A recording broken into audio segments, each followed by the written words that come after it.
स्वागत है आपका अपने इस YouTube channel Rajasthan GK by SD sir पर। तो सभी प्रतियोगी छात्रों ध्यान देना, हमारा चल रहा था मेवाड़ रियासत के बारे में हम पढ़ रहे थे और मेवाड़ रियासत के अंतर्गत हमने कल सारी की सारी जो जानकारी ली थी, किस प्रकार उत्पत्ति हुई थी। आज हम उनके वंशों के बारे में पढ़ेंगे, कौन कौन से हुए थे। सर्वप्रथम हम शिलादित्य के बारे में जानकारी लेते हैं। शिलादित्य कर्नल जेम्स टोड ने जिसकी उल्लेख किया है, इसके बारे में एक छोटी सी कहानी प्रचलित है कि ऐसा माना जाता है कि भाई एक गुर्जर राज्य था जिसमें कहर नामक नगर था।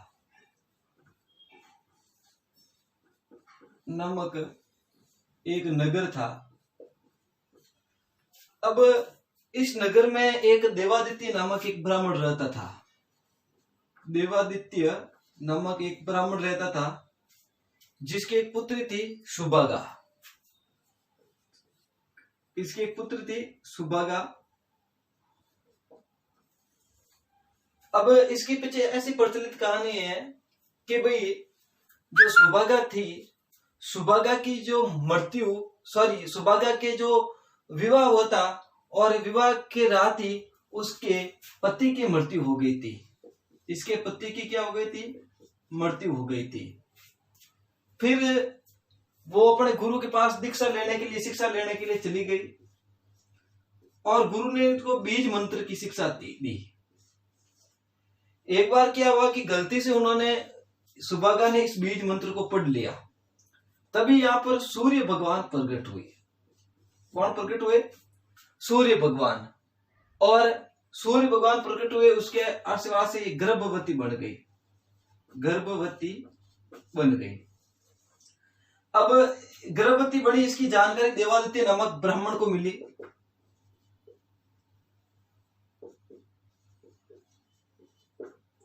जो इसका पिता था, किसका? ये इसका पिता था सुभागा का।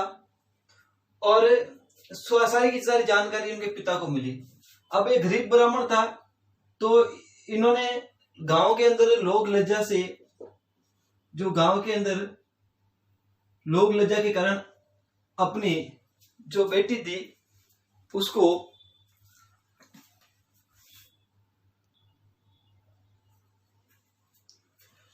तो इसे सुभागा को उसने क्या कर दिया? लोक लज्जा के कारण वल्लभीपुर भिजवा दिया। और वल्लभीपुर में सुभागा ने एक पुत्र को जन्म दिया। अब हुआ यूं कि जब वो पुत्र बड़ा हुआ और गुरुकुल जाने लगा, तो गुरुकुल में वहां पर गुरुकुल के अंदर जो है उनको उसके सहपाठी जो चिढ़ाते थे और पूछते थे कि भाई तेरे पिता का नाम क्या है। तब एक दिन वो गुस्से से जो है सुभागा के पास आया और सुभागा से पूछा कि बता भाई मेरे पिता का नाम क्या है, कौन है मेरे पिता, नहीं तो मैं अभी कभी यहाँ पर तुझे मार दूंगा। तभी वहां पर सूर्य भगवान प्रकट हुए और सूर्य भगवान ने सारी जो है बात बताई। और सूर्य भगवान ने फिर उसको आशीर्वाद स्वरूप उस बच्चे को एक पत्थर दिया, जिसको हम शिलापत्थर को शिला बोलते हैं। पत्थर का टुकड़ा दिया और ये कहा कि तुम इस पत्थर को जो है किसी के ऊपर फेंकोगे तो वो पूरा का पूरा मतलब वहीं पर गिर जाएगा। और ये मतलब शक्तिशाली, उसमें कुछ शक्तिशाली वो पत्थर था। अब उसने उस पत्थर की सहायता से लगभग पूरे वल्लभीपुर और सभी क्षेत्रों को अपने जो है कब्जे में कर लिया और अपना मतलब एक सत्ता स्थापित कर ली। इसी पत्थर के कारण उसका नाम जो है शिलादित्य पड़ा। जब वल्लभी में के अंतर्गत मल्लेचों ने शिलादित्य पर आक्रमण कर दिया, वल्लभीपुर के अंतर्गत मल्लेचों ने जब शिलादित्य पर आक्रमण कर दिया तो शिलादित्य जो है वीर गति को प्राप्त हुआ, यानी वहां पर मारा गया। अब उसकी सारी जो पत्नियां थी और वो क्या हो गई थी, शहीद हो गई। उसकी एक पत्नी थी पुष्पावती, और वो गर्भवती थी। गर्भवती होने के कारण वो सती नहीं हो सकी, इसलिए वो अपने परमारवंशी राजा, परमारवंशी पिता जो अब के अंदर पड़ता है चंद्रावती, वहां के शासक थे, वहां पर जो है अपनी कुलदेवी मां दुर्गा के आशीर्वाद लेने के लिए, दर्शन के लिए चली गई।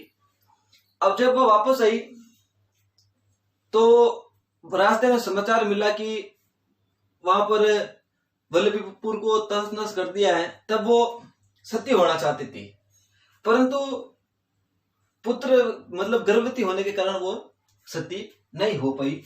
और वहीं पर उन्होंने पास में एक गुफा थी और गुफा के अंदर वो शरण ली।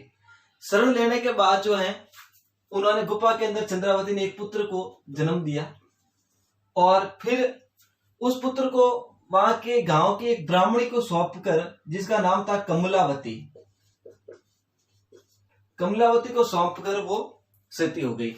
कमलावती ने उस लड़के को जो है लालन पालन, बड़ी मतलब एक माँ की जैसे उस बच्चे का लालन पालन किया, और फिर लालन पालन उसी गुफा के अंदर किया था। गुफा के अंदर जन्म होने के कारण जो है वहां के जो भील वगैरह अन्य जातियों के लोग थे उस गुफा को गोह कहते थे। क्या कहते थे?